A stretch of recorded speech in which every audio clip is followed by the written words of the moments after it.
Back to जागो लाहौर जनाब। और आप सबको खुश आमदीद कहते हैं और एक नए दिन और एक नई सुबह के साथ मैं हूं आपकी होस्ट मुनीबा आसिफ। इस उम्मीद और इस दुआ के साथ हमेशा की तरह कि आप लोग इस वक्त जहां कहीं भी होंगे ठीक ठाक होंगे, खुशबाश होंगे और आपका वीकेंड भी बहुत बहुत अच्छा गुजरा होगा।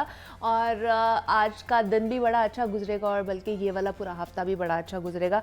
अच्छी सोच के साथ, अच्छे कह लें कि मूड के साथ दिन का आगाज़ किया जाए तो मेरे ख्याल से पूरा दिन ही अच्छा गुजरता है। और मेरी भी यही कोशिश होती है, बल्कि हमारी पूरी टीम की यही कोशिश होती है कि हम अपने प्रोग्राम में ऐसी चीज़ों को डिस्कस करें जिससे आपको भी फ़ायदा पहुँचे, आपका दिन भी अच्छा गुजरे और हमारा दिन भी अच्छा गुजरे।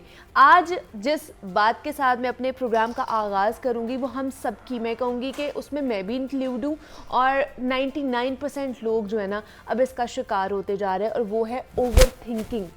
ओवर थिंकिंग की बीमारी ना आजकल बहुत ज़्यादा आम होती जा रही है, क्योंकि मैं जिन भी लोगों के साथ बैठती हूँ उनसे पूछती हूँ तो वो हमेशा ओवर थिंकिंग ही करते हैं, या मैं अगर ऑब्ज़र्व करती हूँ तो मुझे ओवर थिंकिंग ज़्यादा नज़र आ रही है बनिस्बत पहले के लोगों में। अब ज़्यादा ओवर थिंकिंग हो रही है। शायद इसकी बड़ी वजह ये भी हो सकती है कि जनाब हम अब पहले से ज़्यादा बहुत सी चीज़ों के मुताल्लिक जो है ना वो सोचना हमने शुरू कर दिया हुआ है। देखा जाए ना तो ओवर थिंकिंग बजाते खुद मसला नहीं है, बल्कि मसला ये है कि इसे करते हुए जो हमारी सोचें हैं ना वो सिर्फ़ और सिर्फ मनफी हो जाती हैं। नेगेटिव सोचें बहुत ज़्यादा हमारे जहन में आती हैं और हमारे जहन में ऐसे ख़याली खिचड़ी बन जाती है कि मसला हल ही नहीं हो पाता है। और अमूमन जब हम किसी मसले पर ओवर थिंकिंग कर रहे होते हैं ना तो हमारी सोच सिचुएशनल हो जाती है। हम बहुत नैरो माइंडेड होकर सोचते हैं और उसी हालत में फ़ैसला करते हैं जो हमें नाकाम बनाता है। और यही अप्रोच गैर मुनासिब भी है, क्योंकि कामयाब इंसान के फ़ैसले ना उस वक्त करता है जब उसके पास हॉलिस्टिक व्यूज़ हों, जब वो अपनी ज़िंदगी के तमाम पहलुओं को देख रहा हो और जब सारा ब्लैक एंड वाइट उसके सामने हो। और ये सोच, ये अंडरस्टैंडिंग एक पीसफुल ज़िंदगी के लिए बहुत ज़रूरी है, क्योंकि वो लोग जो कह लें कि लॉजिक को कल समझते हैं या उनकी शख्सियत एक रोलिंग स्टोन जैसी बन जाती है। पल में तोला होते हैं और पल में माशा होते हैं। इस तरह की जो शख्सियात होती हैं उनकी जो पर्सनालिटी होती है वो बहुत गैर यकीनी होती है, जबकि उन्हें इस चीज़ का एहसास तक नहीं होता, इवन दो कि उन्हें इदराक भी नहीं होता इस चीज़ का कि उनकी शख्सियत में किस तरह की चेंजिंग्स आती जा रही है। दूसरा ये कि ओवर थिंकिंग एक शख्स के जहन में ऐसी नेगेटिव सोच पैदा कर देती है कि वह दूसरों के लिए ना काबिल एतमाद नहीं रहता है। वहमी लोगों को देख लें, जिस पे मैंने पहले भी बात की थी कि वो भी ऐसे ही होते हैं, या उन लोगों को देख लें जो हर चीज़ को शक की निगाह से देखते हैं। ऐसे लोगों की ज़िंदगी ना खुद सुकून में रहती है, अनफॉर्चुनेटली ये कहना पड़ा, और ना ही ये दूसरों को सुकून से जीने देते हैं। इसका आसान तरीन हल ये होता है, मतलब मैं तो कहूँगी कि हर चीज़ का हल मौजूद होता है, सिर्फ ये है कि आप ढूंढते नहीं हैं। हम लोग किसी भी चीज़ को उधर ही रहने देते हैं क्योंकि हमें ये लगता है कि शायद इसका हल नहीं है, बट हल मौजूद होता है। मसला चूँकि हमारी सोच का होता है, हमारे ख़यालात का होता है, इसीलिए हमें इसे इंटरनल लेवल पर ही हल करना होगा। अपनी गलती, अपनी कमज़ोरियों का ज़िम्मेदार दूसरों को ठहराने की बजाय हमें अपनी अंडरस्टैंडिंग की तारीकियों को देखना होगा। ये मसले इस वजह से भी हैं कि हम अपने माइंड को नहीं चला रहे होते, बल्कि माइंड हमें चला रहा होता है। हम अपनी सोचों पर काबू ही नहीं पा रहे होते और हमारी सोचें हमें कभी कहीं और कभी कहीं पहुंचा देती है। तो हमें हुक्म दे रहा होता है हमारा माइंड और हम उसके ग़ुलाम बनने होते हैं। तो बस अपने दिमाग की लगाम काबू में रखें, ख़ुद के काबू में रखें, उसे ख़ुद हुक्म देना शुरू कर दें, बाकी तमाम मामलात ख़ुद ब खुद हल हो जाएंगे। आई नो जो बहुत ओवर थिंकर्स हैं, मैं भी बहुत ओवर थिंकिंग करती हूँ और हमें ये लगता है कि शायद इसका कोई हल नहीं है हमारे पास। हमारी जो थॉट्स हैं वो इतनी स्कैटर्ड होती हैं या इतनी ज़्यादा सोचें आ जाती हैं एक ही पल में कि हम उन्हें काबू में नहीं लेकर आ पाते हैं। लेकिन बहुत सी ऐसी मेडिटेशंस हैं, बहुत सी ऐसी टेक्निक्स हैं जिनके थ्रू आप अपनी जो सोचें हैं उन्हें अलाइन कर सकते हैं, उन्हें बेहतर कर सकते हैं। आप अपनी सोचों को कंट्रोल में लेकर आ सकते हैं। एक दफ़ा नहीं होगा, 2 दफ़ा नहीं होगा, 3 दफ़ा नहीं होगा, लेकिन जैसे जैसे आप इस पर काबू पाते जाएंगे, लगातार कोशिश करते जाएंगे, तो एट द एंड कहीं ना कहीं हद तक कुछ परसेंटेज तो आप हासिल कर ही पाएंगे ना। तो इसलिए कहते हैं कि बार बार कोशिश करनी चाहिए। कोशिश ये से या मेहनत से कभी भी घबराना नहीं चाहिए।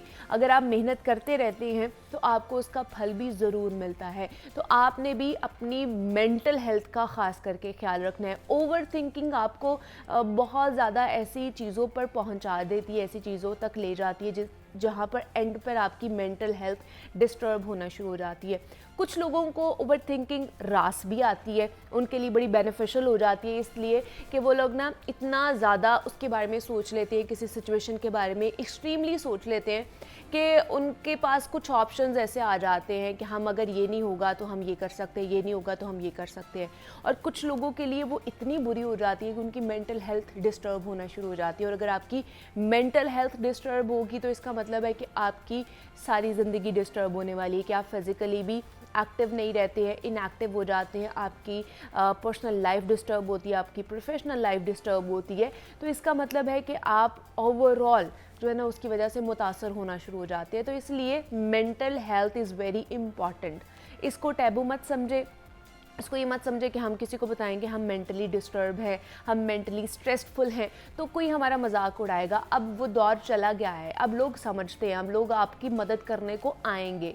और अगर वो लोग आते हैं तो समझे कि you are a very lucky person, कि कोई ऐसी पर्सनस हैं, कोई ऐसे लोग हैं आपकी ज़िंदगी में जो आपकी मदद करना चाहते हैं और वाकई वो मेंटल हेल्थ को एक सीरियस प्रॉब्लम समझते हैं। तो इसलिए उन लोगों का साथ आपके लिए बड़ा ज़रूरी होता है और आपको भी उनका साथ देना चाहिए। तो आज का मेरा यही पैगाम था कि जनाब ओवर थिंकिंग करें लेकिन उतनी करें जिससे आपकी शख्सियत मुतासर ना हो, बस यही कहूँगी एट दी एंड में।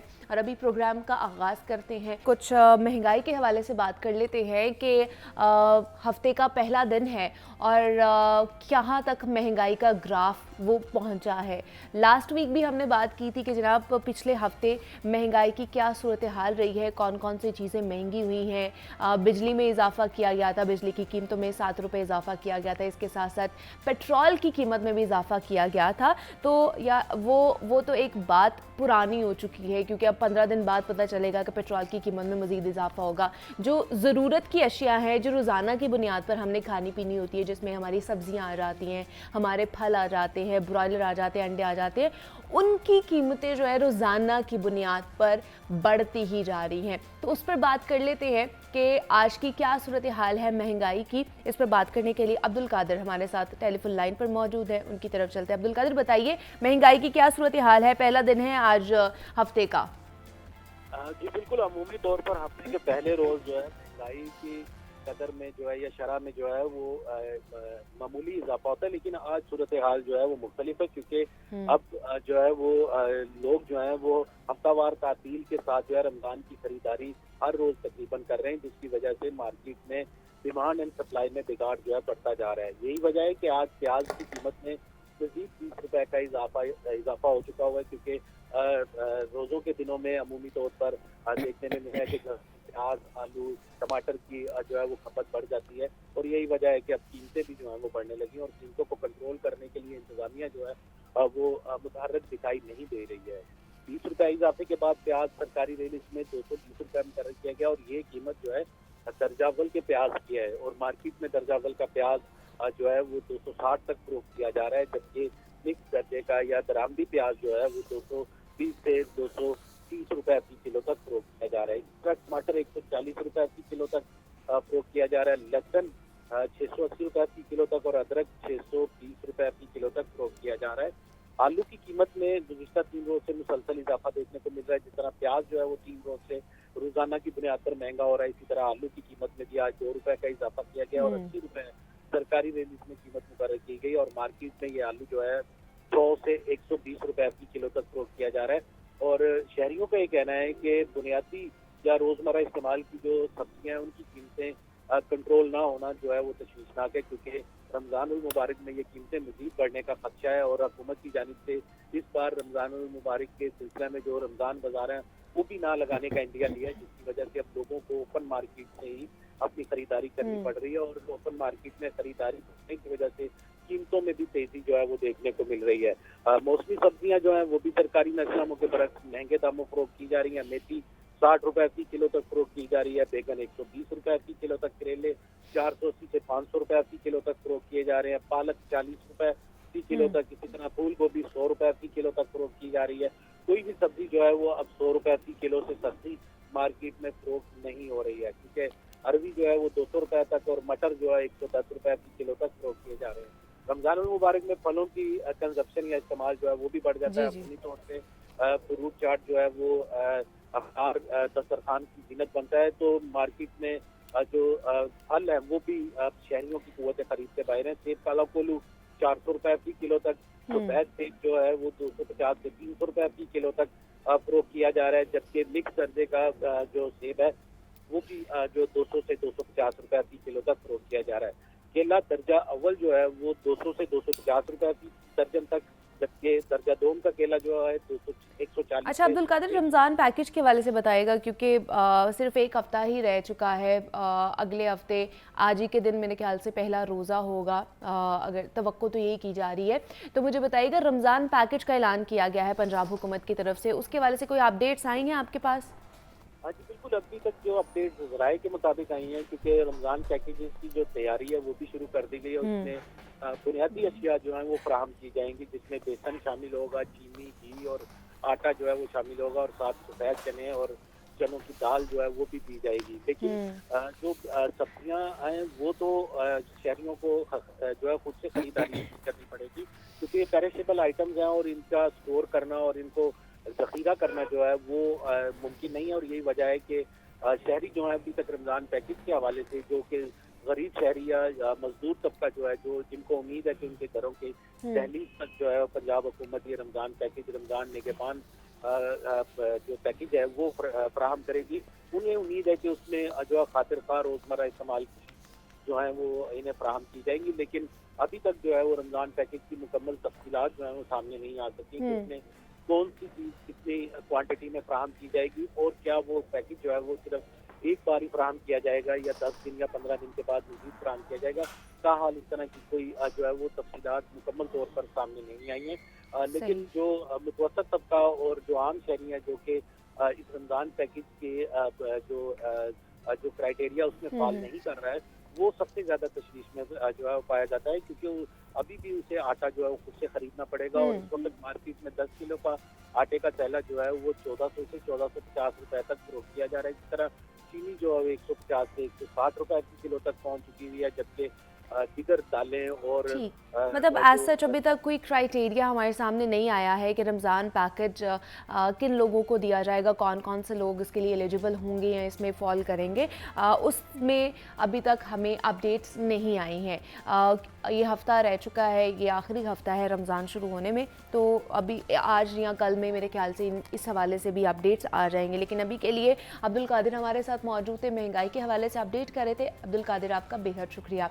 अब आगे बढ़ते हैं अपने प्रोग्राम में, और बताया ये जाता है कि जनाब पाकिस्तान में एक अंदाजे के मुताबिक इस वक्त ड्रग्स इस्तेमाल करने वाले अफराद की जो तादाद है वो 70 लाख के करीब है, और जिनमें अक्सरियत नौजवानों की है।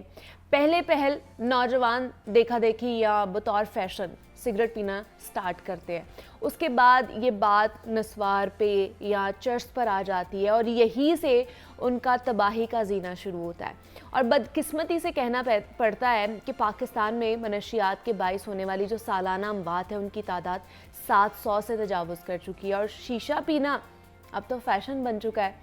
लड़कियों में भी शीशे का रुझान बहुत ज़्यादा बढ़ता जा रहा है। गो के हुकूमत ने इस पर पाबंदी भी लगा रखी है, मगर सब एक आम सी पान शॉप पर भी आपको शीशा फ्लेवर दस्तयाब होगा, सिगरेट की दुकान से भी बआसानी से आपको ये चीज़ें दस्तयाब होंगी, मिल जाएंगी। जिसकी दस्तरस जहाँ तक है वो इस हिसाब से मनशियात का इस्तेमाल करता है। अगर मुतवसत तबके की बात की जाए, उनके नौजवान की बात की जाए, तो वो फार्मास्यूटिकल ड्रग्स पर भी इन्हिसार करने लगे हैं, जिनमें मुख्तलिफ़ किस्म की अद्वियात को बतौर नशा यूज़ किया जाता है। अगर बालाई तबके की बात कर ली जाए तो वहाँ के जो अफराद हैं वो क्रिस्टल, हेरोइन, कोकेन के साथ केमिकल ड्रग्स का भी इस्तेमाल करते हैं। तालीमी इदारों में जहाँ इस मुल्क के मुस्तकबिल के मेमार तैयार होते हैं, वहाँ ड्रग्स ने डेरे डाल रखे हैं। पूरी दुनिया में इस बात पर जोर भी दिया जाता है और इंश्योर भी किया जाता है कि नौजवान नस्ल को ड्रग्स से दूर रखा जाए, क्योंकि इससे उनकी कुदरती सलाहियत मुतासर होती है। तो नई नस्ल माशरती रद्द-ए-अमल और दुरुस्त रहनुमाई ना मिलने की वजह से हमारे नशे को अपना रही है। तो इस जो लानत है, इसका सद्देबाब क्या है, हम किस तरह इस लानत से बच सकते हैं और किस तरह इस पर काबू पाया जा सकता है, इस पर बात करनी है। इस पर बात करने के लिए डॉक्टर इमरान इन स्टूडियोज़ में हमारे साथ मौजूद है। डॉक्टर इमरान, आपको वेलकम कहती हूँ जामुल लाहौर में। कैसे हैं आप? अल्हम्दुलिल्लाह। डॉक्टर इमरान, सबसे पहले तो ये बताइए कि क्या सूरत हाल है। अगर देखा जाए तो ड्रग्स यूजेज बहुत ज़्यादा बढ़ता जा रहा है। 70 लाख लोग अगर देखा जाए तो डेटा के मुताबिक अब ड्रग्स का इस्तेमाल कर रहे हैं।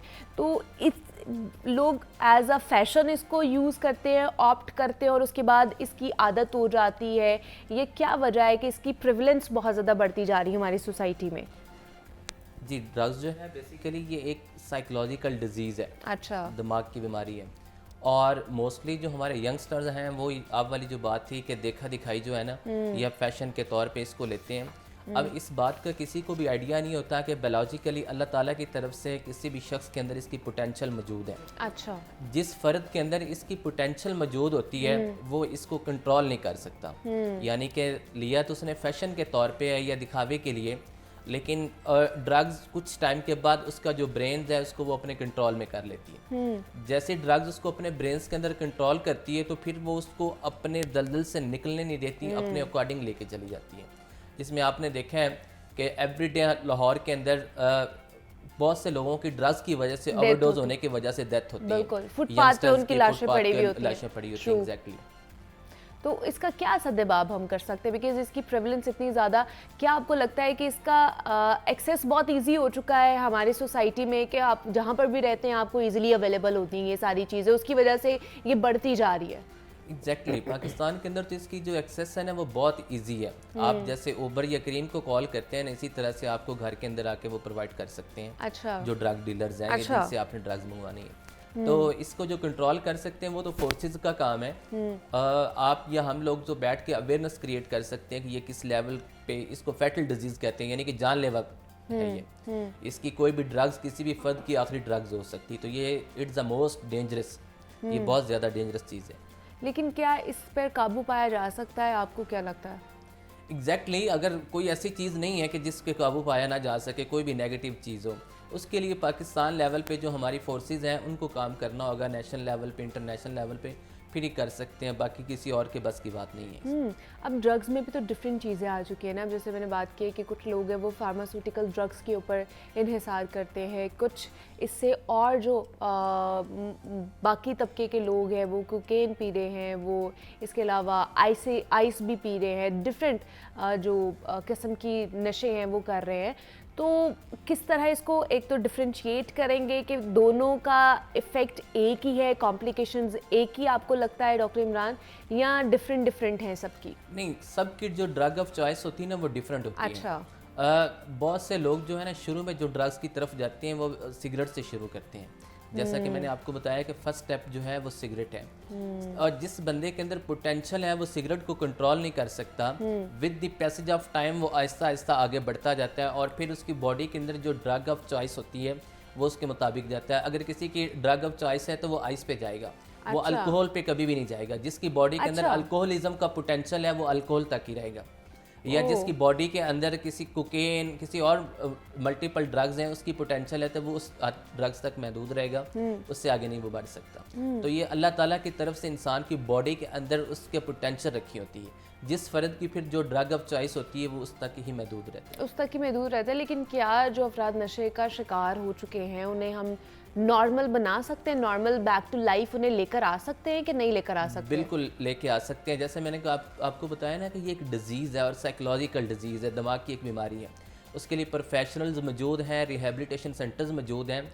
आपका कोई भी लव वन या सोसाइटी के अंदर आपको कोई फ़र्द ऐसा नज़र आता है या आपके इर्द गिर्द में, तो आप उनको प्रोफेशनल्स की तरफ ले जाएं। जैसे हमें कोई भी दूसरी डिज़ीज़ हो तो हम डॉक्टर्स की तरफ जाते हैं, ये भी एक साइकोलॉजिकल डिजीज़ है। और इसके लिए आप जब प्रोफेशनल्स के पास जाते हैं, डॉक्टर्स के पास जाते हैं, जो अच्छे रिहेबिलिटेशन सेंटर हैं वो इसके ऊपर बहुत अच्छे काम कर रहे हैं और एक्टिवली इसके ऊपर उनकी प्रॉपर फोकस है और उसमें किसी भी फ़र्द को इस बीमारी से वापस लाने में वो बहुत अहम किरदार अदा कर रहे हैं। एक किरदार तो अदा कर रहे हैं, हम उन्हें अप्रिशिएट भी करते हैं, बट द पॉइंट इज़ कि बहुत से ऐसे मैंने केसेस देखे हैं जो एडिक्ट होते हैं, ड्रग्स के एडिक्ट होते हैं, वो लोग जाते हैं रिहैब लेने, वापस आते हैं तो दोबारा से कुछ अरसे बाद वो दोबारा से वही चीज़ों में इन्वॉल्व हो जाते हैं। बेसिकली इसको रिलैप्सिंग डिजीज़ कहते हैं। अच्छा, इसमें रिलैप्स होना बीमारी का हिस्सा है, लेकिन जो अच्छे रिहेबिलिटेशन सेंटर्स हैं वहाँ पे नहीं इसके ऊपर बहुत रिलैप्स ज़्यादा होना चांसेस हैं कि अगर कोई भी रिहैब होके आएगा तो वो दोबारा से उस साइट पर जा सकता है। जी, इसके चांसेस है, अगर वो प्रोफेशनल्स के पास नहीं है, प्रॉपर वहाँ पे डॉक्टर, साइकेट्रिस्ट और साइकोलॉजिस्ट नहीं है, तो अच्छा। उसके चांसेस हो सकते हैं कि वो दोबारा जाके रिलैप्स कर जाए।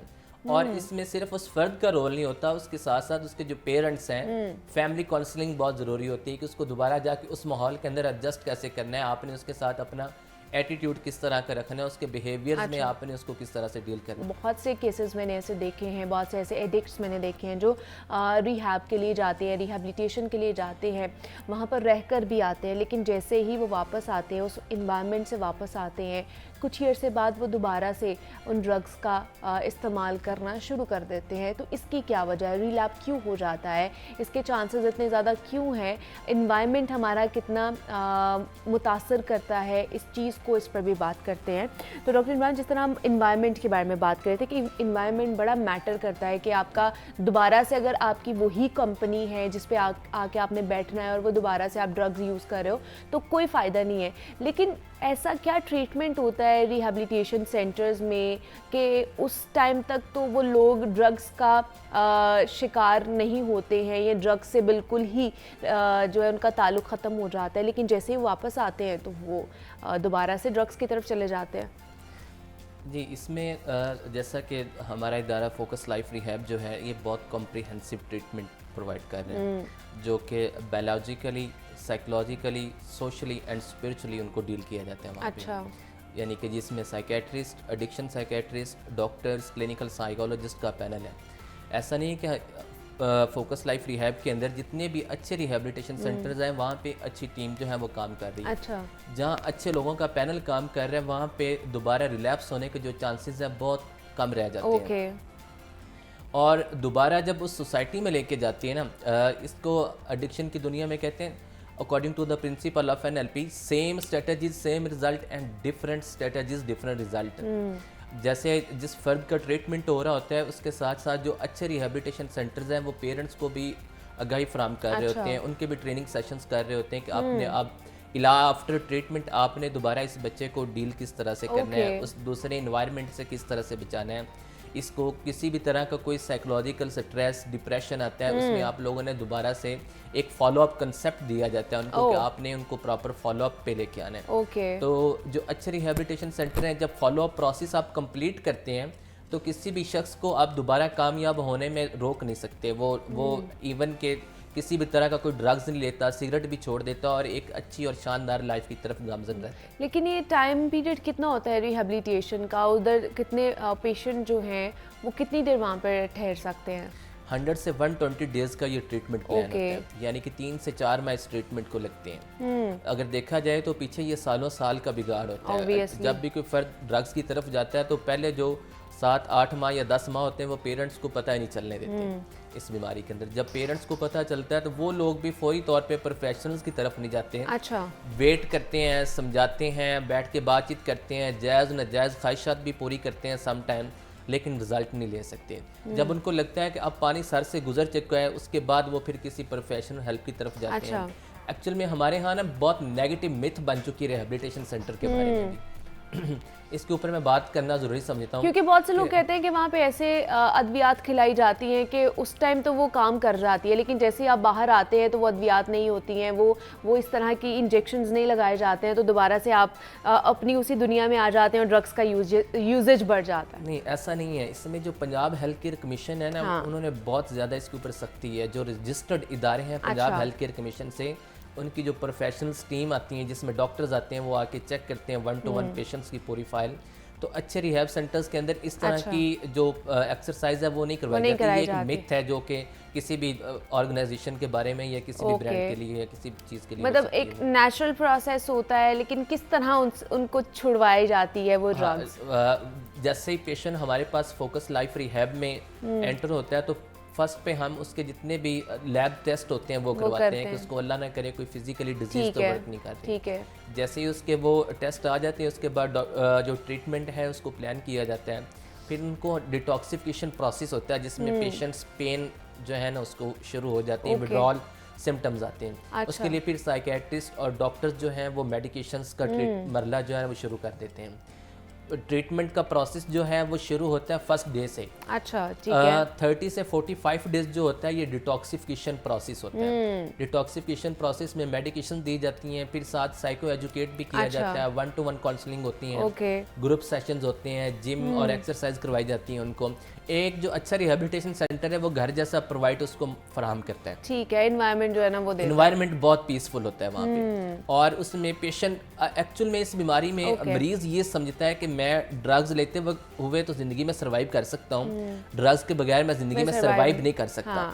ऐसा नहीं है, वो ड्रग्स के बगैर तो सरवाइव कर सकता है, ड्रग्स के साथ सरवाइव नहीं कर सकता। और वो रिहेबिलिट ट्रीटमेंट में इस वजह से भी नहीं आता, वो डरता है कि मुझे पेन्स होंगी, तकलीफ होगी। इन पेन्स की वजह से डरते हुए उस मरीज का एक समझ लें कि उसके माइंड के अंदर एक स्टिग्मा बन चुका होता है कि यार ट्रीटमेंट की कोई ज़रूरत नहीं, मैं जब चाहूँगा इसको कंट्रोल कर लूँगा। ऐसा नहीं है। फिर फोकस लाइफ के अंदर हम उनको प्रॉपर फिजिकली ट्रीटमेंट के साथ साथ साइकोलॉजिकली ट्रीटमेंट शुरू हो जाता है 45 डेज के बाद, जिसमें उसको डिजीज कॉन्सेप्ट से लेके रिलैप्स प्रिवेंशन प्रोग्राम है जिससे उनको गुजारा जाता है। मतलब डिफरेंट जो है ना सिस्टम है, डिफरेंट प्रोसेस है जिससे ये सारी चीज़ें जो है वो उसको कोप अप की जाती है, उस सिचुएशन को कोप अप किया जाता है। तो मेरे ख्याल से ये अच्छा है अगर आपके इर्द गिर्द भी बहुत से ऐसे लोग हैं जिन्होंने अपनी ज़िंदगी तबाह की हुई है, आप उनकी काउंसलिंग करके उन्हें रिहेबिलिटेशन सेंटर में भेजें ताकि वो अपनी आने वाली ज़िंदगी संवार सके। हमारे साथ डॉक्टर इमरान मौजूद है। डॉक्टर इमरान, बहुत शुक्रिया आपके वक्त का कि आप यहाँ पर आए। और इसी नोट पर एक छोटी सी ब्रेक लेते हैं और मिलते हैं इस ब्रेक के बाद।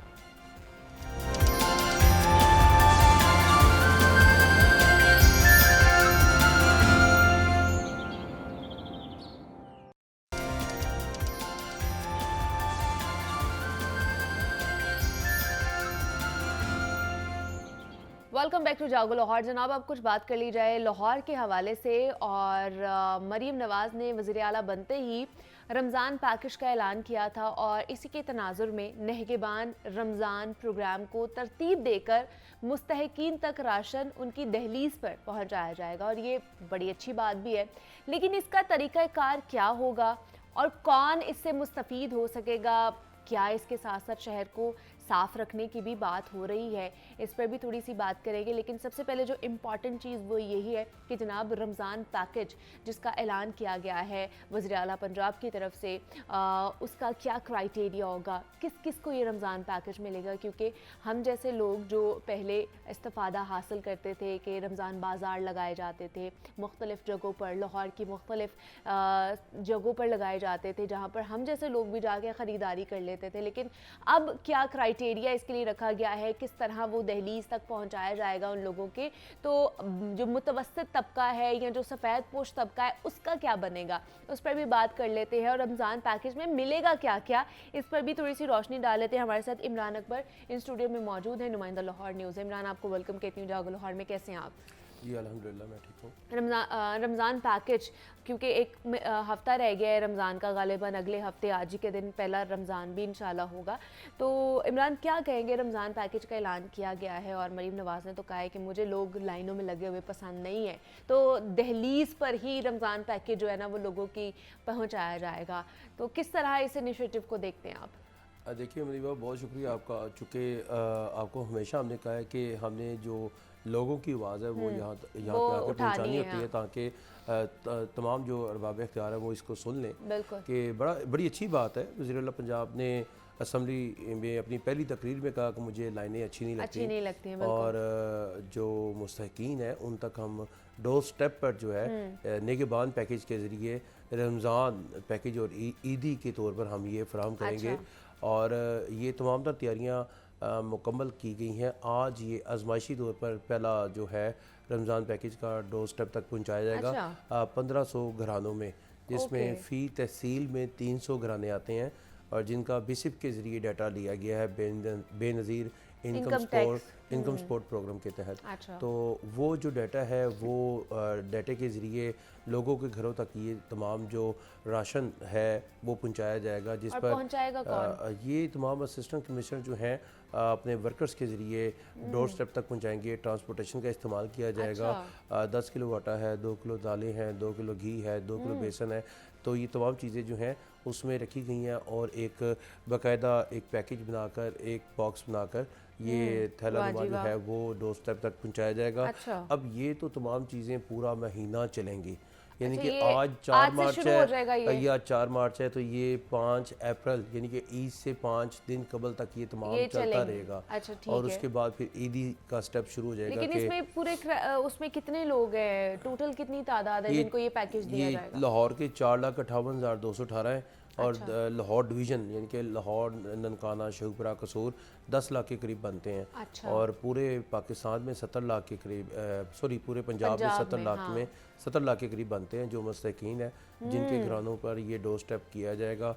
और ये तमाम जो चीज़ें हैं ये इसका मुआवजा तो हम आपको बाद में बताएंगे। ये तो बताएंगे, हाँ। तो ये जो बहुत अच्छी बात है, ये नहीं, बड़ा अच्छा इनिशिएटिव तो बड़ा अच्छा लिया ये गया है। हाँ। कमाल इनिशिएटिव है, मगर ये एक हिस्सा है। एग्जैक्टली, ये एक हिस्सा है। तो बात आपके है। शहर लाहौर में माशाल्लाह अपना जो आबादी है बहुत ज़्यादा।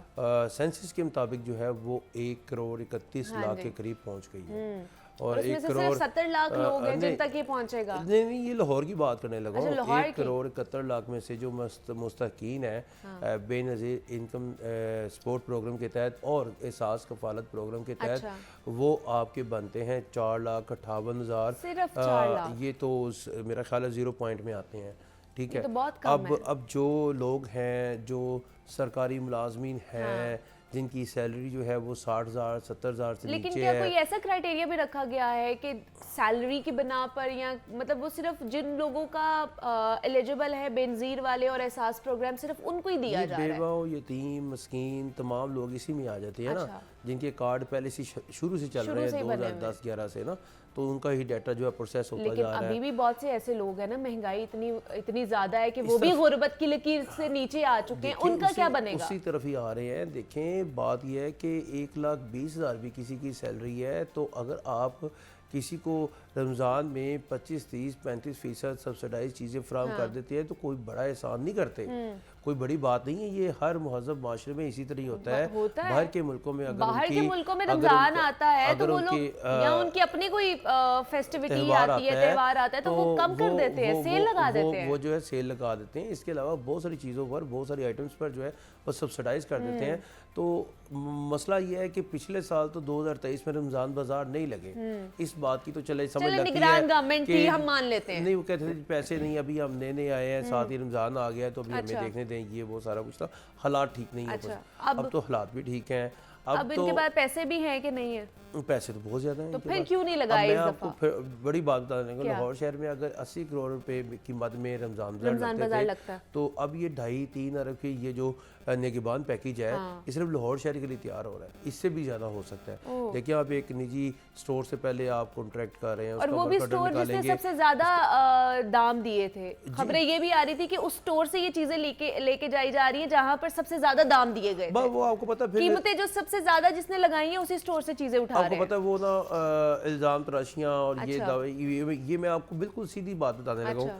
कि आटा, चीनी, दाल, ये तमाम चीज़ें जो है हुकूमती लेवल पर उस स्टोर को सपोर्ट की जाएगी। और कि वो मयारी भी स्टोर- मिलेंगी कि नहीं, क्योंकि लास्ट टाइम हमने आटे अब की तो- सूरत हाल देखी थी इमरान। अब तो यही होगा कि जिसके घर में जाए बंदा जाके उसका आटा भी दिखाए कि ये देखिए इनको आटा क्योंकि कौन सा पिछली आया दफा है, जब दाल रमजान कैसी आई बाजार है, नहीं चीनी लगे थे, कैसी आई आटा है। दिया जा रहा था, लेकिन वो किस तरह दिया जा रहा था और क्या दिया जा रहा था आटे में, वो हमने देखा था। वो आपने देखा था। और इस बार भी शायद देखें, जब आप ये किसी तो के रमजान घर में पैकेज जाते घरों में हैं- आएगा, लोगों के अच्छा, तो पता चलेगा क्या अच्छा, सूरत ये हाल देखिए है। मुनीबा, सिर्फ ये ना आपके लाहौर शहर में 4,58,210 लोग हैं जिनके घरों में जाएगा 70,000 के करीब ये ख़ानदान बनते हैं जो लाहौर शहर में है, जिनके 2 बंदे हैं, एक है अकेली बेवा है या अकेला मर्द है, ये किराए पे रहते हैं, किराएदार नहीं मिलते, फिर उनकी तस्वीर भी खींची जानी है, वो अपलोड की जानी है कि इन लोगों के घरों में चला गया।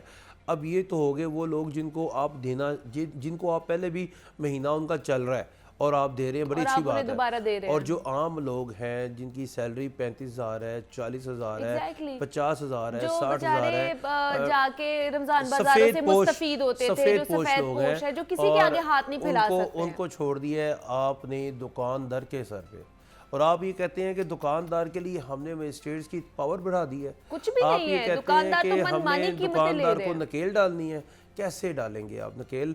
आप कोई एक तरीका कर दें कि हमें पता चल जाए कि हम किसी आपने दुकान पे नकेल गए हैं डाली। तो हमें उसने सही रेट पर वो चीज़ वापस कर दी है। फ़र्ज़ Possible करें ही नहीं आटा है। है, फ़र्ज़ करें चीनी है, फ़र्ज़ करें दालें हैं, फ़र्ज़ करें गोश्त है, तो अच्छा। कहीं पे भी आपको वो एक रेट पे नहीं मिलती। बिल्कुल अगर ऐसे ही एक है। मोहल्ले में एक रेट पे चीज़ दूसरी है तो दूसरी रेट पर अगले सब अगली उससे जगह पे ज़्यादा वो है। different है, हाँ वो जी। ये चीज़ें जी मेरा ज़्यादा साफ़ सौदा है, मेरा ज़्यादा साफ़ सामान है, मेरा ज़्यादा साफ़ ये है, ये तमाम चीज़ें जो हैं वो आप पूरी मंडी में भी चले जाएँ तो नहीं मिलती एक रेट पे।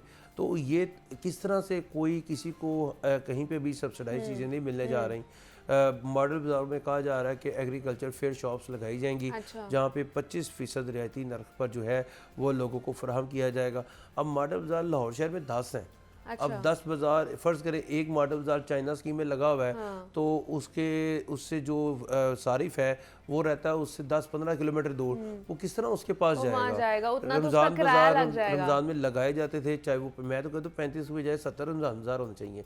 जगह जगह रमज़ान वही बाज़ार तो हो कह रही हूँ कि उससे ताकि एटलीस्ट आधे से ज्यादा कम्युनिटी वहाँ जो पे है ना आपका वहाँ पे चेक एंड कैटर बैलेंस हो ठीक होना जाती थी। चाहिए। वहाँ पे आपकी सरकारी मशीनरी, सरकारी लोग सही वहाँ तरह पे काम करें, सर्विस एक्टिव होनी होकर चाहिए काम करें। आपकी, लोगों हाँ। को अगर आपने रिलीफ फराहम करना है, अगर ये ठान लिया है कि हमने इस दफ़ा लोगों को उठा के रखना है, लोगों के दिलों में राज करना है, लोगों के पास लेकिन वो तो सिर्फ इतने से पोर्शन को सिर्फ ये लोग अपनी सर्विसेज दे रहे हैं, बाकी लोगों को तो अब नहीं दे देखिए रहे। पूरी मशीनरी, मैं आपको फिर बता रहा हूँ, ये 400 तकरीबन दो जो है ना ये 4,58,000 लोग, इसके ऊपर पूरा रमज़ान पूरी ह्यूमन सोर्स लग जाना है सोर्स लग रहा है, और क्या बात है। ट्रांसपोर्टेशन के अलग चार्जेस हाँ। और तमाम चीज़ों के सिर्फ और सिर्फ क्या कि सिर्फ जी 4,58,000 लोगों के और ऊपर। ये चीज़ इनके सर पे इस तरह से बज रही है इस वक्त कि ये इतना बड़ा टफ टारगेट है। अच्छा। पता नहीं क्योंकि जाहिर बात है कई लोगों को तो मिलना ही नहीं है, कई लोग वैसे नहीं मिलने, लेकिन अच्छा जो वो ये वैसे जो ही 4,58,000 लोगों को मिलना है, ये सिर्फ एक ही दफा मिलना है महीने में? जी एक ही दफ़ा मिलना है, क्योंकि ये पूरा महीना यही खाना है रमज़ान के बाद उन्होंने। पैकेज है ना, तो वो पैकेज की मद में दिया जा रहा है। जो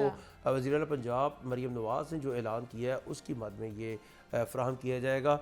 वरना तो आपका महीना जो ये लोग हैं इनका महीना मिलता है बेनज़ीर इनकम सपोर्ट प्रोग्राम के तहत। अच्छा। तो ये तो इनको मिलते ही मिलते हैं पैसे, मगर ये वो लोग हैं जिनका डाटा लिया गया है। ये पैकेज सिर्फ एक ही ये PITB के जरिए इनका डाटा लिया गया है ठीक है। जिसको मेंशन किया जाएगा। मैं आपको इससे बड़ी बात बताने लगा हूँ। हाँ। पिछले साल जो आपने लाइनें देखी ना, हाँ। जो आपने आटा देखा, आपको पता है वो केस नैब में चला गया था उसकी कोई और हमें आई इतनी नहीं है। इंक्वायरी हुई कि आज तक वो इंक्वायरी चल रही है चल रही है लेकिन उसका कोई आउटकम नहीं कई आया लोगों को सामने। आटा ही नहीं मिला और कईयों को मिल गया तो वो ज्यादा चला इस गया। दफा क्या होगा पैकेज का? उसका कोई मतलब पूरी एक क्लियर ट्रांसपेरेंट नो होती हुई हमें नजर आएगी? ट्रांसपेरेंट यही है कि आपको वो लिस्ट दिखा देंगे। अच्छा कि अब हमने दे दी है अब नहीं लेकिन ये पता लिस्ट नहीं दिखा है कि देंगे, ये लिस्ट हमारे पास है, इसके मुताबिक हमने देना है। अब मुझे बताएं कि उस लिस्ट में फलां बंदा फलां जगह पे रहता था, वो जिला बदर हो चुका है, उसको नहीं मिला, तो वो भी तो माइनस हो गया ना। या उसका बहुत से क्या ऐसे तरीका लोग कार हैं जो होगा? उसमें फौत भी हो जाते हैं, वहाँ पे नहीं रहते हैं, तो उनका क्या और होगा? सर जो मुस्तकीन होते हैं वो एक जगह से दूसरी जगह अपना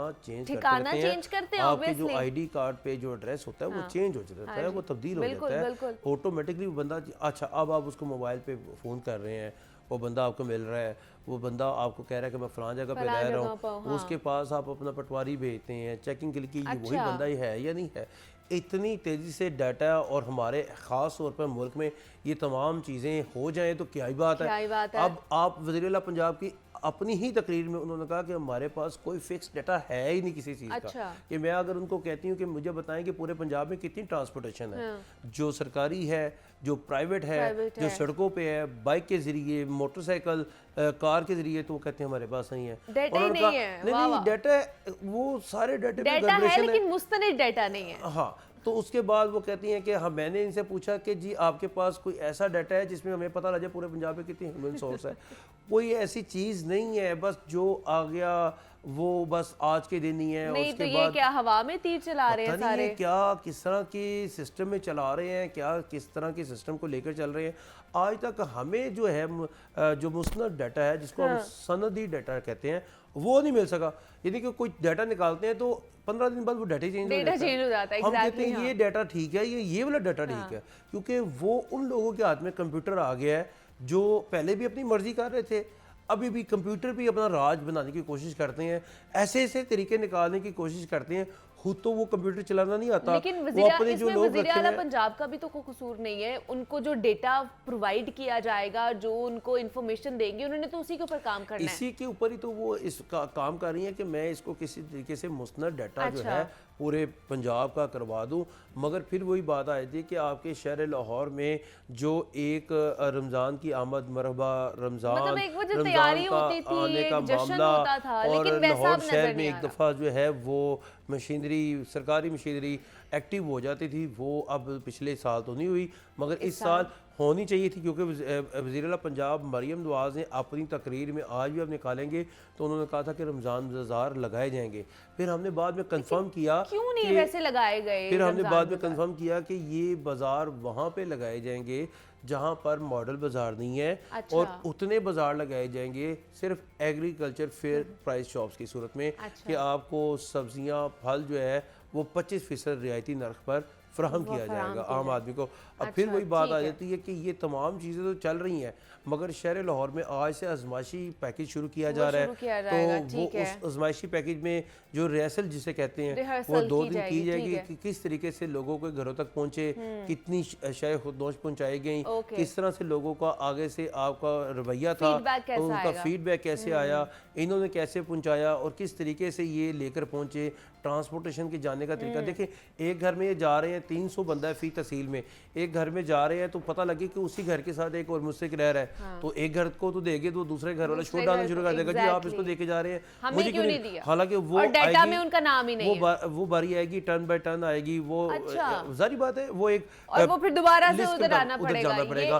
तो ट्रांसपोर्टेशन का ये भी मामला बड़ा देखने में आएगा। तो देखते हैं ये पेचीदा सूरत हाल किस तरह हल होती है। और इनिशिएटिव तो बड़ा अच्छा लिया गया है, लेकिन इसमें तमाम तर लोगों को इंक्लूड किया जाना चाहिए था, जिससे सारे लोग, सारी कम्युनिटी जो है ना इस्तेफादा हासिल कर सकती। और वो इसी तरह हो सकता था कि आप अगर रमज़ान बाज़ार लगाते। तो इमरान अकबर हमारे साथ मौजूद थे, अपडेट कर रहे थे हमें। इमरान आपका बहुत शुक्रिया कि आप यहाँ पर आए।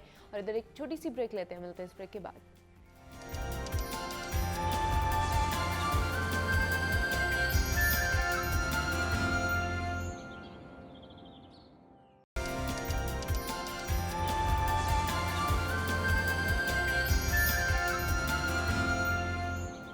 वेलकम बैक टू जागो लाहौर। जनाब अब कुछ बात कर लेते हैं वुमेन एम्पावरमेंट के हवाले से। और वैसे भी ये मार्च का महीना है और आपको पता है कि 8 मार्च को वुमेन्स डे मनाया जाता है, और जिसमें ये आगाही हम तो पहुंचाते हैं कि औरतों के क्या हुकूक हैं, मुआशरती भी और इस्लामी भी। इस्लामिक पॉइंट ऑफ व्यू के हवाले से भी उन्हें किस तरह के हुकूक प्रोवाइड किए जाने चाहिए, और मुआशरती हुकूक भी उन्हें क्या मिलते हैं वो भी दिए जाने चाहिए। इसके साथ बहुत सी चीज़ें और भी रिलेट की जाती है, हम उस पर बात नहीं करेंगे, हम उनको डिस्कस नहीं करेंगे। हम ये इम्पॉर्टेंटली बात करेंगे कि वुमेन एम्पावरमेंट होती क्या है, और ख़ास तौर पर कि जब हम जॉब कर रहे होते हैं, हम कहीं पर नौकरी कर रहे होते हैं, या अगर कॉर्पोरेट सेक्टर की बात कर रहे तो वहाँ पर वुमेन एम्पावरमेंट किस तरह की होनी चाहिए। हम लोग अपने मुआशरे में बात तो बहुत करते हैं कि वुमेन एम्पावरमेंट होनी चाहिए, औरतों को आगे निकलना चाहिए, औरतों के साथ ही हमारी तरक्की है, लेकिन क्या वाकई ही वुमेन एम्पावरमेंट है हमारे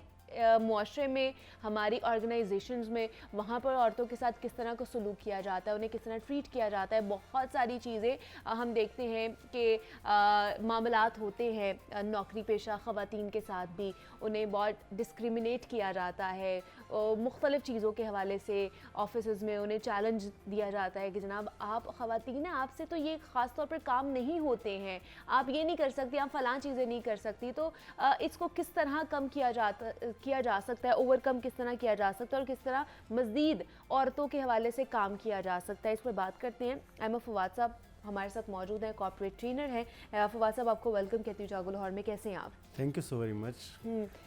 फवाद साहब, जैसे मैंने बात की है कि मार्च का महीना है, वुमेन एम्पावरमेंट के बारे में बात की जाती है, वुमेन्स के बारे में बात की जाती है, तो इससे बेहतर और क्या होता कि हम भी बात करते कि women empowerment in corporate sector के होती क्या है। जिस तरह मैंने बात की है कि हम लोग खुलेआम तो बात करते हैं, इंटरनेशनली भी होती है, पाकिस्तान में भी बात होती है कि औरतों के हुकूक के बारे में, वुमेन एम्पावरमेंट के बारे में, लेकिन वो जो एक बज़ वर्ल्ड का एक जो है स्लोगन इनके साथ लगाया जाता है कि वाकई सेक्टर जो कॉर्पोरेट सेक्टर है वहाँ पर भी ये चीज़ें हैं या नहीं है? ये बज़वर्ड रहा है बहुत अरसा, अच्छा। I must say. बल्कि आपको मैं दिलचस्प बात बताता हूँ, ये इनिशियली स्टार्ट तो बज़वर्ड के तौर पे ही हुआ। अच्छा। और इसमें कॉर्पोरेट सेक्टर की बहुत ज़्यादा, आई मस्ट से, कि उनका रोल तो बहुत ज़्यादा है इस चीज़ में कि वीमेन को एम्पावर किया जाए, अच्छा। उनको रिस्पॉन्सिबिलिटीज़ दी जाए ताकि वो खुल के अपना परफॉर्म कर सकें और काम कर सकें। लेकिन हर्डल्स भी ज़ाहिर है बहुत ज़्यादा हैं। बहुत ज़्यादा। अच्छा, मज़े की बात मैं आपको बताऊं, ये इसको हमेशा मैंने एक इस पे आर्टिकल भी लिखा था। अच्छा। ये एक कुछ साल पहले ना, कुछ साल नहीं कहना चाहिए, इट्स अबाउट 78 ईयर्स पहले, अच्छा। सबसे पहले जब विमेन एम्पावरमेंट का लफ्ज़ इंट्रोड्यूस करवाया गया लोगों के अंदर कि वाई विमेन एम्पावरमेंट और हाउ विमेन एम्पावरमेंट, तो उसमें ना एक बाकायदा एम्पावर्ड वुमेन को शो करने के लिए अच्छा। एक जुलूस निकाला गया अमेरिका में। और जो एम्पावर्ड वुमेन को शो करने के लिए उसको एक सिगरेट पकड़ाई गई। अच्छा, मज़े की बात देखें कि ये क्यों ऐसा किया गया।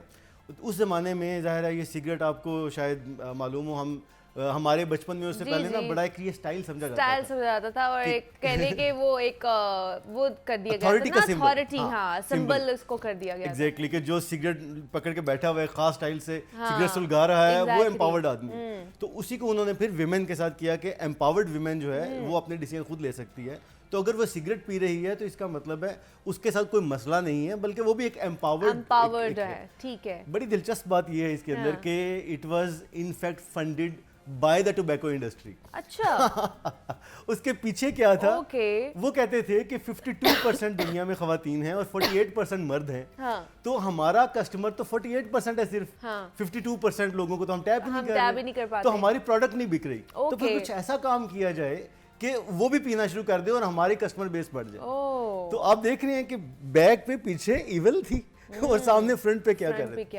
अच्छा, बिल्कुल इसी तरह से ही जब ये विमेन एम्पावरमेंट का मैं जैसे बता रहा हूँ कि जहाँ पे इसके डांडे मिल रहे हैं, जब इसको एस्टेब्लिश करना शुरू किया गया इन सोसाइटी में, तो बहुत सारी ऐसी चीज़ इसके साथ एसोसिएट होती चली गई। लेकिन वो कहते हैं शर्म में से खैर भी निकलता है। जब इस तरह की चीज़ें निकालनी शुरू की तो ये ज़रूर फ़ायदा हुआ सोसाइटी में कि हमारी जो ख़ास तौर पे जो जिनको ज़रूरत है जॉब्स की, जिन घरों पे अब सोसाइटी आहिस्ता आहिस्ता, हमारा जो इकोनॉमिक प्रॉब्लम्स है वो इतने ज़्यादा हो गए हैं कि अगर आप देखें 30 साल पहले एक मर्द कमाता था, 30-40 साल पहले, और वो जायदाद भी बना रहा है, बच्चों की शादियां भी कर रहा है, घर भी चल रहा है। लेकिन अब ये नहीं हो सकता, पॉसिबल ही नहीं। Exactly, so women had to get up, तो वो उनको आना पड़ना था। सो इसमें मैं क्लियर कैटेगोरिकली अगर करूं तो एक कॉर्पोरेट सेक्टर जहां पर पे स्केल सेम है, जो कॉर्पोरेट एलीट में जिसको कहूंगा, जो पाकिस्तान में चंद शायद 4-5% है। दूसरा है गवर्नमेंट सेक्टर, जहां पर के बेस करता है आपके रोल के मुताबिक सैलरीज आपको मिलती है। इनके अलावा पाकिस्तान में और वर्ल्ड वाइड बहुत कम ऐसी जगह पे है जहां पे सैलरी वेज का इतना ज्यादा मसला आता है कि खवातीन को बहुत कम मिलती है। ट्रू, यही तो सबसे बड़ी हर्डल होती है उनकी लाइफ में। फिर उनको अगर आप देखें, हमारे पास ऐसे बहुत से, हमारे अपने मुल्क में ऐसी बहुत सी कंपनीज हैं जो मैं ये समझता हूँ कि उनको खवातीन को मैनिपुलेट करते हैं, जिनके बच्चे हैं, फैमिलीज हैं और मजबूर हैं वो कमाने के लिए, तो फिर उनके ऊपर कम उनको पैसे दिए जा रहे होते हैं क्योंकि उनको पता ही मजबूर है। ऑब्वियसली वो उनकी मजबूरी का फिर फायदा उठाते हैं। लेकिन बट कॉर्पोरेट सेक्टर में ऐसा नहीं होता, ऐसा बहुत कम है। अच्छा है, लेकिन बहुत कम है क्योंकि वहाँ पे डे केयर्स शामिल कर दिए गए। आप देखें तो कॉर्पोरेट सेक्टर में मैटरनिटी लीव्स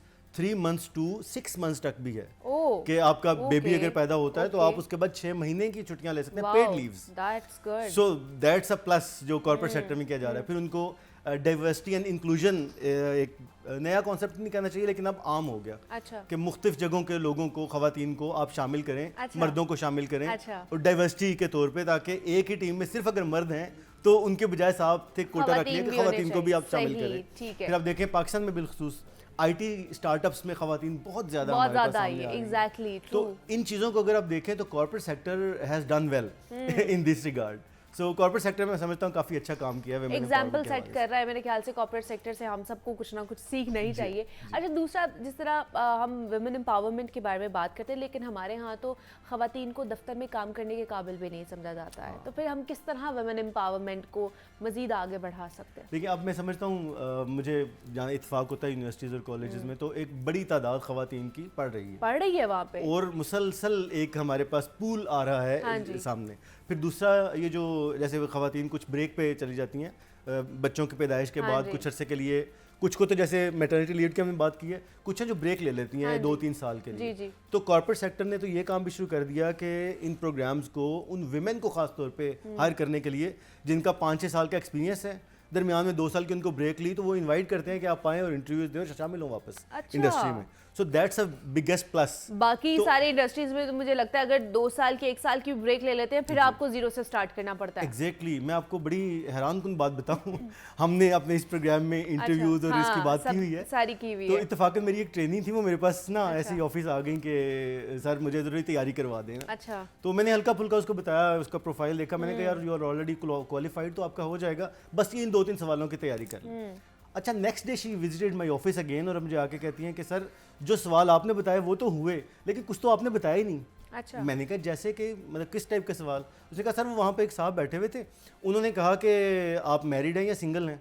तो कहती है मैं ज़रा परेशान हुई कि पहले इंटरव्यू में ये सवाल क्यों होना चाहिए। ये यूजुअली आखिरी इंटरव्यू में और ज्वाइनिंग के वक्त होता है, ताकि आपका डिसाइड किया जा सके कि आपके पर्क्स एंड बेनिफिट्स उसके मुताबिक जाएंगे, फैमिली होगी तो क्या होगा। तो पहले इंटरव्यू में तो इसका कोई तुक ही नहीं बनता। तो उसने कहा, मैंने फिर बताया, मैंने कहा सिंगल। उसने कहा अच्छा आप एंगेज हैं या अभी नहीं है? अच्छा। तो कहती है मैं फिर ज़रा सा रुकी, तो मैंने कहा सर मैं एंगेज हूँ। अच्छा, शादी का कब तक इरादा है? तो उसने कहा sir by the year and, लेकिन अब क्यों पूछ रहे हैं?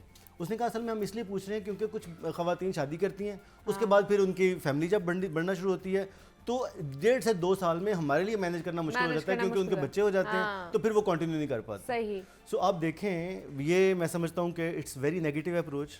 किसी भी जगह पर आप किसी को हायर कर रहे हैं उसके स्किल सेट के लिए, तो अगर बजाय इसके कि आप उनको बताएं कि हमारे पास क्या फैसिलिटीज नहीं है, आपके पास डे केयर नहीं है, आप मैटरनिटी लीव्स नहीं देते, आप इस तरह से काम नहीं करते, आप उल्टा उनको पर्सनल क्वेश्चंस कर रहे हैं जो कि किसी भी तरह वो मुनासिब नहीं है जवाब देना। तो these are the challenges that our women have at the moment. और बहुत सी कंपनीज ने फवाद साहब कुछ स्पेसिफिक भी तो नौकरियां या सीट्स रखी होती हैं ना खवातीन के लिए। जी जी जी, बिल्कुल बिल्कुल, उनकी वो इसीलिए होती हैं, उनके पास कोटा ऐसा कुछ कंपनीज में आ चुका है कि वो मैंडेटरी, जैसे मैंने बात की थी कि अगर देखें कुछ डिपार्टमेंट्स हैं, बैक एंड ऑफिसेज हैं, HR में खवातीन करती हैं और कंफर्टेबली ऑफिस के एनवायरनमेंट में पेरेंट्स कहते हैं कि यार ऑफिस एनवायरनमेंट ऐसा हो कि ज़रा एक अच्छे लोग हों, मिलने मिलाने वाले हों।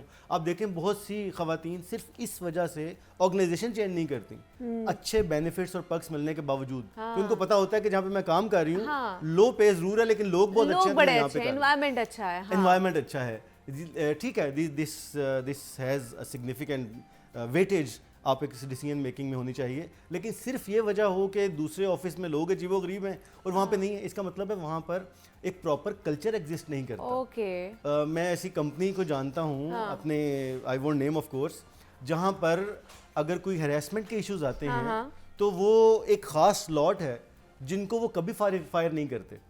अच्छा, जी जी जी, मतलब अगर उन्होंने हैरेसमेंट भी की हो तो वो उनको, क्योंकि वो कमाऊ पूत हैं कंपनी के, वो उनको रेवेन्यू ला के देते हैं। तो जो बेचारी खवातीन हमने ये भी बात की थी ना, कमाऊ पूत कौन होते हैं कंपनीज के। जी जी जी, बिल्कुल ऐसे ही है।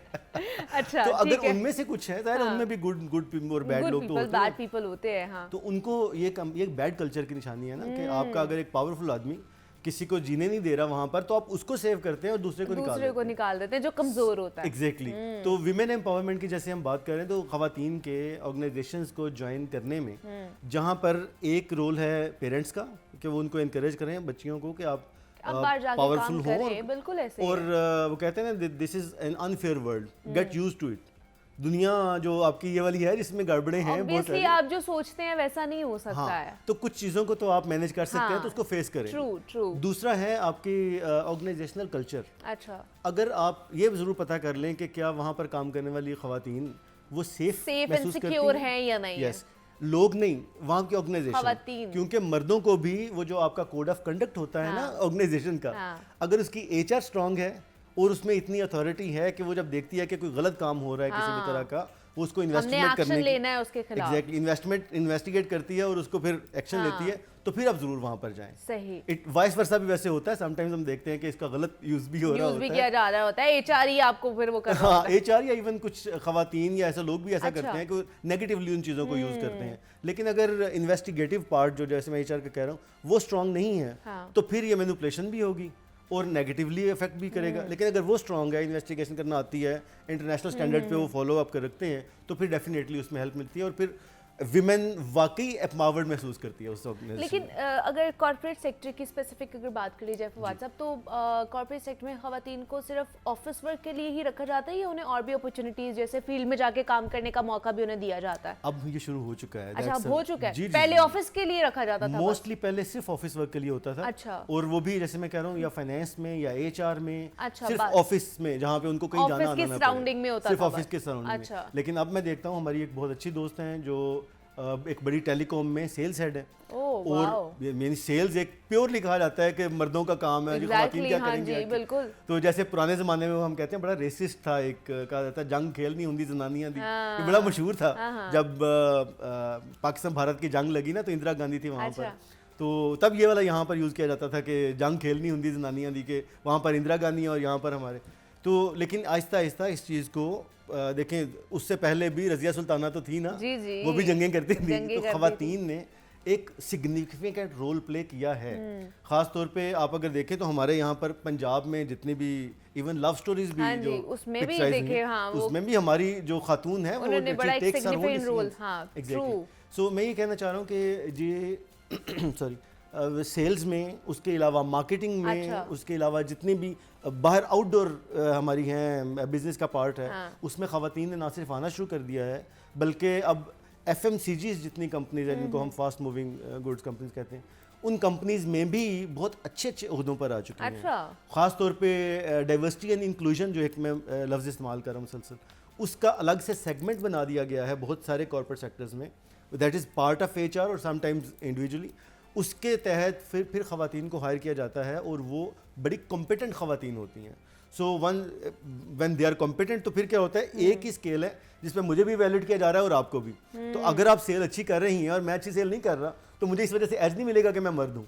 फिर वो कहेंगे ठीक है आप परफॉर्म कर रहे हैं तो आप फिर इसमें रेवेन्यू लाना है तो आप लेके आए। सो येस, जो द आंसरिंग योर क्वेश्चन, कि अब पाकिस्तान में भी और वर्ल्ड वाइड ये तखसीस आहिस्ता आहिस्ता कम होती जा रही है कि कौन सा काम औरतों का और कौन सा मर्दों का है। अच्छा, ये अब पहले इसको बड़ा डिफरेंशिएट किया जाता था ना, बहुत ज्यादा, तकरीबन 40 कि ये आपका ही है तो आपने सिर्फ यही करना है, आप इधर तक नहीं आ सकती हैं। अब इसको वो नहीं किया जा रहा, बिल्कुल भी नहीं। बल्कि सेल्स का मुझे याद है, हम 10 साल पहले जब ट्रेनिंग वगैरह करते थे तो मोस्टली मर्द होते थे और वो ऐसे ऐसे जोक्स क्रैक करते थे कि हम खुद घबरा जाते थे कि यार क्या फजूल बातें कर रहे हैं। अब वो भी कंट्रोल्ड है बिकॉज इट्स खवातीन आ चुकी हैं उसके अंदर। तो इस वजह से वो एक एनवायरनमेंट भी इम्प्रूव हुआ।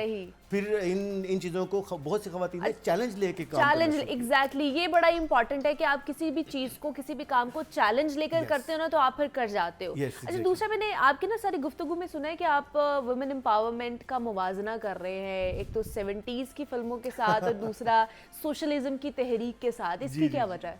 अच्छा, ये बड़ा यू आर राइटली हाईलाइटेड।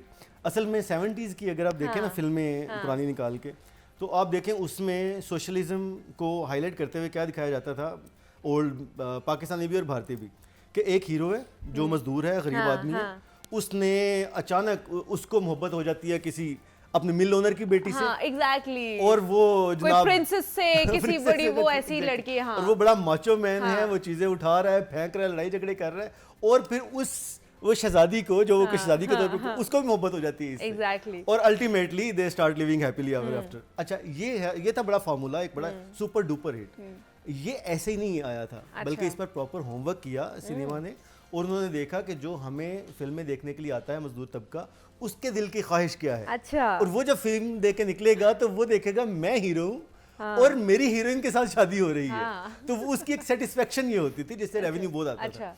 हम ये कहते हैं कि इससे देखें बेनिफिट किसको हुआ। इस सारे केस में गरीब की जेब से पैसे निकाले और हीरो तो वहाँ परफॉर्म उसने एक दफा किया और वो चला गया हीरो हीरोइन, और जेब में किसके गए, इन्वेस्टर के। तो मालदार उस तहरीक से जिसमें गरीबों को मजलूम दिखाया गया और हीरो बना के पेश किया गया सोशलिज्म की तहरीक को एम्पावर करने की शक्ल में, उसमें फ़ायदा फिर हुआ कैपिटलिस्ट का जो इन्वेस्ट कर रहा था। तो कहीं हम मेरा ये इसलिए मैं इसका जिक्र करता हूँ कि ऐसा ना हो माइंडफुली कॉर्पोरेट सेक्टर को बिलखुसूस और आम लोगों को भी माइंडफुली इसमें आना चाहिए कि ऐसा ना हो कि विमेन एम्पावरमेंट को भी वो लोग हाईजैक कर लें जिनके अपने बेनिफिट्स हैं। अच्छा जी जी जी। नहीं तो आपको लगता है कि कर सकते हैं? बिल्कुल कर सकते ऐसे हैं। कोई लोग हैं या इस तरह की कोई पर्सनालिटीज या आप ऑर्गेनाइजेशन? देखें हमारे पास अभी औरत मार्च आएगा। औरत मार्च में दोनों ओपिनियन बहुत स्ट्रांग है, उनके हक में भी उनके खिलाफ। एक्सट्रीम है एग्जैक्टली। तो उसमें कोई जगह ऐसी हो जो मैं कह रहा हूँ ना हाईजैक ना हो जाए, कहीं ऐसा ना हो जाए उसके खिलाफ बोलने वाले लोग बुनियादी हुकूक से भी जो है।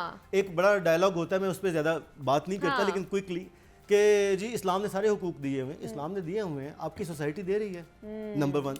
तो फिर आपको तो उसमें देखना है ना। दूसरा फिर जो हुकूक मांग रहे हैं क्या वो भी जस्टिफाइड है या वो ऐसा तो नहीं है कि मर्दों के साथ लड़ाई करने को उलझा रहे हैं उनको।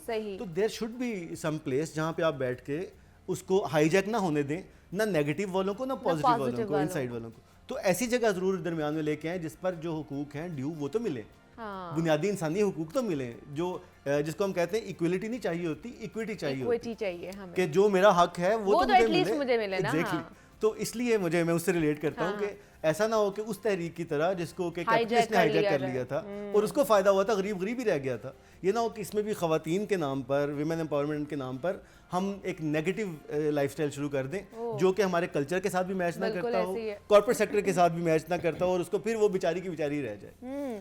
लेकिन वो जो एक हर्डल जिसके बारे में पहले भी हमने बात की है कि एक कल्चर बहुत ज़्यादा होता है ऑर्गेनाइजेशन का, दूसरा सोसाइटी कल्चर है, फिर वो तनख्वाहों का मामला भी बड़ा आ जाता है, वेजेस का मामला भी आ जाता है।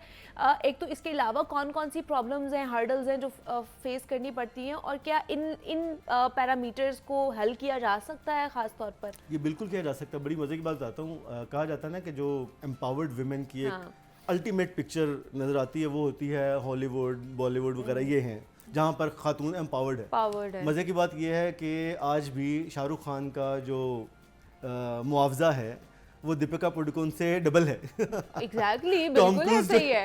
हाँ, टॉम क्रूज जो चार्ज कर रहा है वो निकोल किडमैन से डबल है। हाँ, तो उन जगहों पर भी 3 गुना 4 गुना का, हाँ, और वो भी स्ट्रगल कर रही हैं। मैं देख रहा था कुछ अर्सा पहले हॉलीवुड की हैं सलमा हाइक, उन्होंने एक मूवमेंट शुरू की हुई थी कि आप हमें पैसे बराबर दें, हम भी स्क्रीन टाइम उतना ही देते हैं, हमारी एंटरटेनमेंट भी उतनी है जितनी के मर्द दे रहे हैं। उसके अलावा आमिर खान का पिछले दिनों में आ रहा था, उसने कहा नहीं देखें इसका ताल्लुक विमेन एम्पावरमेंट से नहीं है, वेजेस से नहीं, इसका मसला ये है कि वैल्यू कौन ज्यादा दे रहा है। दैट मींस आमिर खान के ख्याल में आमिर खान ज्यादा वैल्यू दे रहा है, दूसरा कम दे रहा है।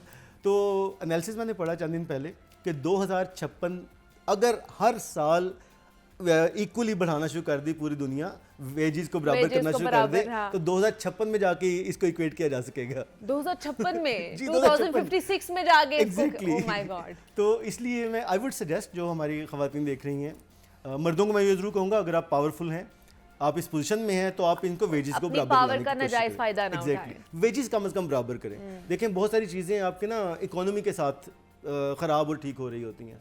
आपको अगर अच्छे पैसे नहीं मिल रहे तो फिर आप अपनी बहुत सारी चीज़ों को रहन रखने की कोशिश करते हैं कि 6 घंटे और काम कर लें वगैरह वगैरह। तो अगर आपकी इकोनॉमी बराबर चल रही है ना, फिर बहुत से मसाइल हल हो जाते हैं। तो खवातीन को मैं ये ज़रूर रिकमेंड करूँगा कि आप एक दफ़ा एनालिसिस ज़रूर कर लें अप्लाई करने से पहले। जिस ऑर्गेनाइजेशन में आप अप्लाई कर रहे हैं क्या वहाँ पर मेल और फीमेल वेजेस बराबर हैं या नहीं है। एज आई सेड, लेकिन पाकिस्तान में हर दूसरी कंपनी में तो ऐसा ही है, तो बंदा क्या करे, फिर तो काम ही ना करे। बहुत सारी जगहों पे ऐसा है, काम करना शुरू कर लें, लेकिन लुक अप टू दो सेक्टर में करें। कॉर्पोरेट सेक्टर में रोल के मुताबिक होता है, मतलब मैं वीपी बन जाऊं या आप वीपी बन जाए, आपको पैसे और पक्ष सेम मिलेंगे, पेट्रोल भी मिलेगा, गाड़ी भी मिलेगी, वो सेम पक्ष होंगे। और दूसरा है गवर्नमेंट के जो एम्प्लॉइज हैं, उन्होंने ये चीज़ की हुई है। तो अगर आप कोशिश करके इन तरफ जा सकते हैं तो दूसरे इदारों को कुछ अरसे के लिए आप जरूर काम कर लें, स्किल सेट हासिल करने के लिए, मतलब एक्सप्लोर करते रहे ना। हाँ, चीज़ों को एक्सप्लोर करते रहें कि आप इससे आगे और कहाँ जा सकते हैं। अच्छा, दूसरा फवाद साहब, वुमेन कार्ड के ऊपर बड़ी बात की जाती है, हर सेक्टर में ही कहा जाता है कि वुमेन कार्ड करती हैं, खेलती हैं, ये करती हैं, वो करती हैं। वाकई ऐसा होता है या नहीं होता है? आपके सामने भी कुछ ऐसे एग्जांपल्स आती होंगी कॉर्पोरेट सेक्टर में भी, या बाकी भी आप जैसे ट्रेनिंग्स भी देने जाते हैं, तो वाकई वुमेन कार्ड यूज़ किया जाता है कि नहीं किया जाता? होता है, लेकिन कम होता है।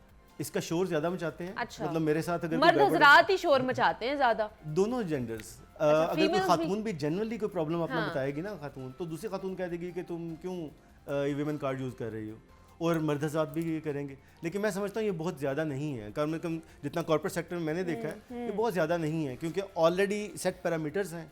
जैसे मैटरनिटी लीव्स खवातीन ही लेंगी, उसमें क्या मर्द तो जा नहीं सकते।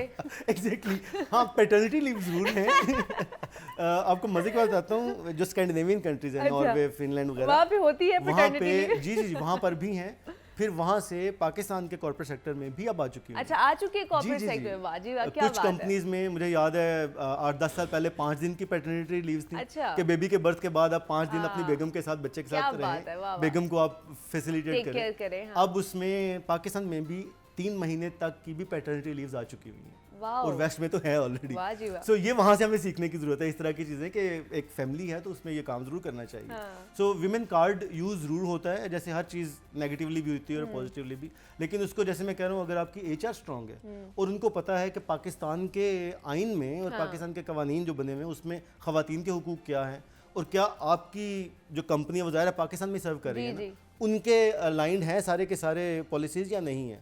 अगर वो हैं तो फिर विमेन कार्ड जितना मर्जी खेल लें। बहुत सी विमेन कार्ड खेलने वाली ख़वातीन को मैंने देखा है जिनको ख़वातीन ही डिस्कार्ड कर देती हैं कि आप ज़्यादती कर रहे हैं, आप ये गलत काम कर रहे हैं। So it is up to the culture of the organisation. आप देखें, अगर इन्हीं चक्रों में हम रहे ना, तो मैं देखता हूँ लीडरशिप रोल में ख़वातीन हैं बहुत सारी, और वो बहुत अच्छा काम कर रही हैं। उनकी फोकस ख़वातीन जैसा मर्द बहुत अच्छा नहीं करते। उसके अलावा उनकी जो इमोशनल इंटेलिजेंस है वो कम होती है, तो उनको प्रमोट क्यों नहीं करना चाहिए? बिल्कुल ऐसे ही है। वही है ना कि अगर आप शॉर्टकट लेकर चलेंगे तो आप ज़्यादा देर तक नहीं टिक पाएंगे, और अगर आप फोकस्ड रहकर अपना काम करेंगे, वो किसी भी फील्ड में हो सकता है, तो आप अपनी मंजिल तक ज़रूर पहुंचेंगे। तो आज हमने women empowerment in corporate sector बात की है कि कौन कौन सी ऐसी क्वालिटीज़ होती हैं ख़वातीन में जो उनको आगे लेकर जाती हैं और उन्हें मज़ीद इन्हांस भी करना चाहिए। एम फवाद साहब हमारे साथ मौजूद है। फवाद साहब, बहुत शुक्रिया आपके वक्त का कि आप यहाँ पर आए, और इसी नोट पर मुझे इजाज़त दीजिए, अपना ख्याल रखिएगा, अल्लाह हाफ़िज़।